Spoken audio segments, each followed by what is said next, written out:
it's a reality that worldwide there are fewer jobs. Frithjof just stated a statistic that 70 to 80% of Detroit is unemployed or underemployed. So how New Work addresses that is to say, okay, what is it that a community spends its money on? What does a community need?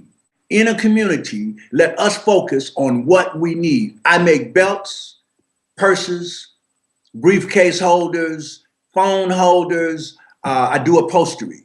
That's New Work. It creates a stream of revenue.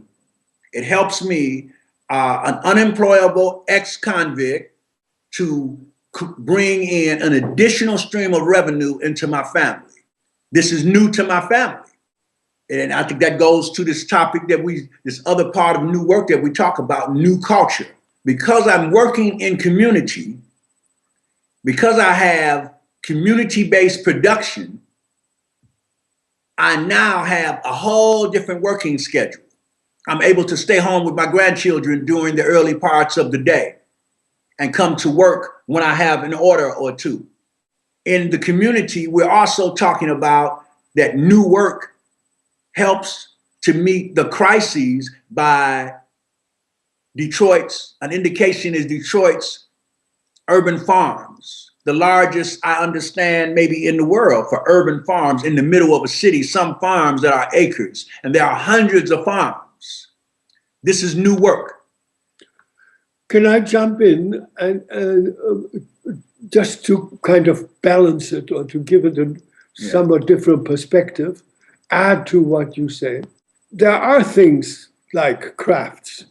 And of course, the most immediate thing that lots of people do when they can't find a job, sort of have gone through the depression that accompanies that, is to do something they are skilled in and to exercise the craft they can exercise, to become more self-providing.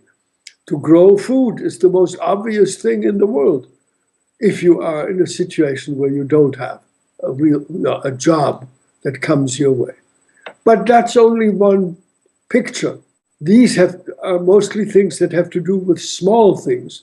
And I want to emphasize, just to show the other side or to balance the picture more, that, for example, it was mentioned before, electricity has become something that can be produced, that can be generated in a great number of different ways. And very often with small contraptions or small devices, not huge and enormous dams like the Hoover Dam or any number of these dams that were built across the Nile and things like that. That's how electricity used to be. But now, all over, you're beginning more and more to see in Detroit small entities, small things that people are skilled in making and that they have studied, where they use compost and the gas from compost to drive a generator, and in this way make enough electricity for 3 or 4 houses. That's a very important part of New Work, the idea of miniaturization, the idea of going from the very huge in the opposite direction, of going from that to the small. And it often turns out that the small is more advanced and more economical and more competitive and technologically more feasible than the old way of doing things.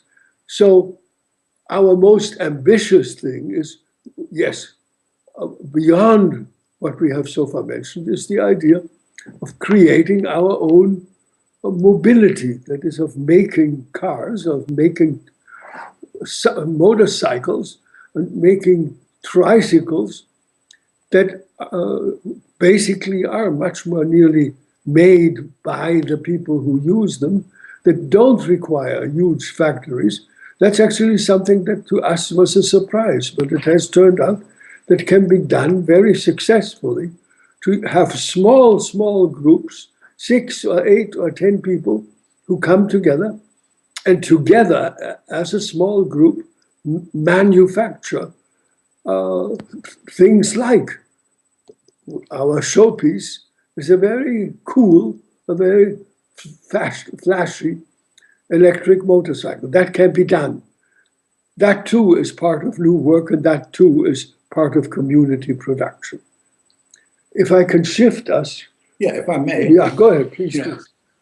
Part of what Frithjof just spoke on was involved a conversation that I had with some youth. I have some young people who I organize with, young men who ride motorcycles. And, and they hot, they sexy, I'm talking about, the leather, the wind blowing off it, and they hit the corners like that. And so I showed them some pictures of the new work motorcycles and cars being produced in Europe and being developed for production in America. And they was like, yeah, man, I'll buy one of them. When I said, why don't you make one? It was like, what? It was like beyond their imagination that they could actually, in their community, produce a motorcycle that literally, in these 20-year-olds' minds, is the sexiest shit they ever saw. Can't put shit on the podcast, can you? It's fine. It's just YouTube. Okay. You can put it out there, too. I don't care. I cuss like a sailor. So producing the idea that community production is now a real possibility in their lives. And when I asked them about it, they were like, well, how are we going to do that? And when we talked about digital fabricators, 3D printers, lasers that could produce much of the material and equipment, the motors and stuff like that, it became a reality in their minds. I can make my own. And that's a large part of what we're talking about, is how do we help people to make their own? Then when we go to talking about stuff like energy, biomass energy, and they're like, well, how are we going to do that with the garbage, with our very garbage? We can talk about aquatic. We've got the Detroit River out there, which has one of the strongest currents in this area. When we go to talking about solar, we got it all day. And then when we're talking about wind, we've got it. And actually, a guy called me early this morning and said, hey, I am trained in installing windmills.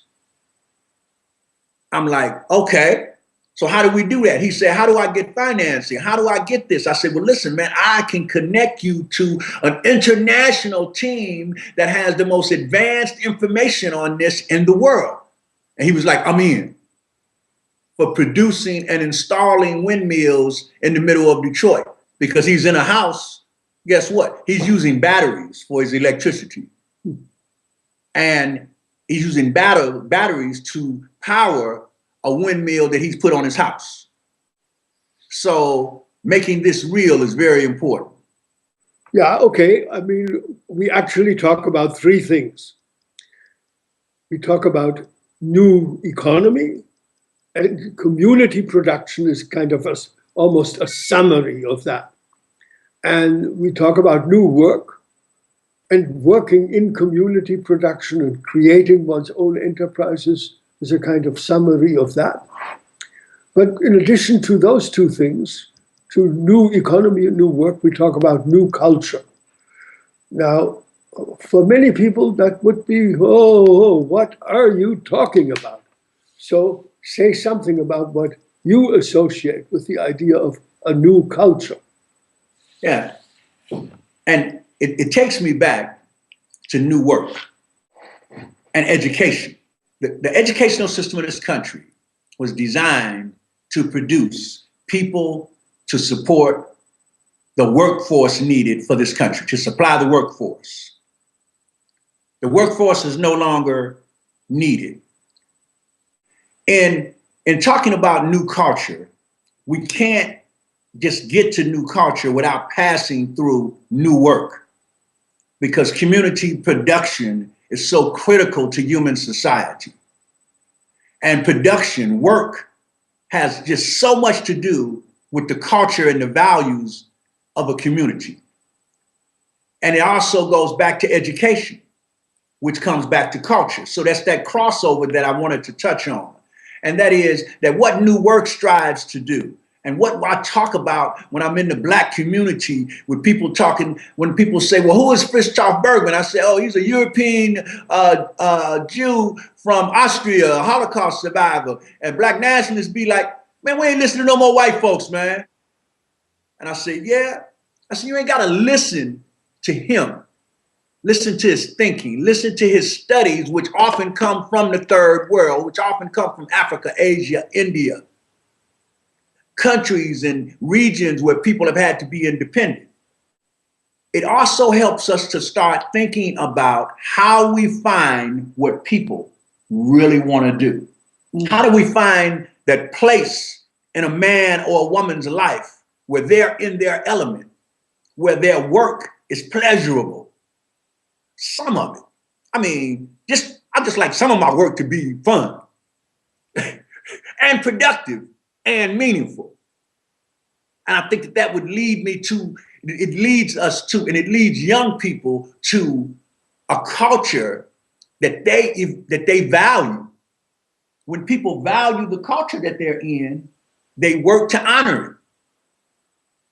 And new work brings that thinking to bear. What is it that you're really interested in doing? That's the thing where you are most likely to be prolific. That's the thing where it's going to give your life meaning. I work sometimes 16, 17 hours a day in the community because I love it. That's the difference. That's my element. I love my people. I love people. And I love new work. I guess it's a pretty good place to stop.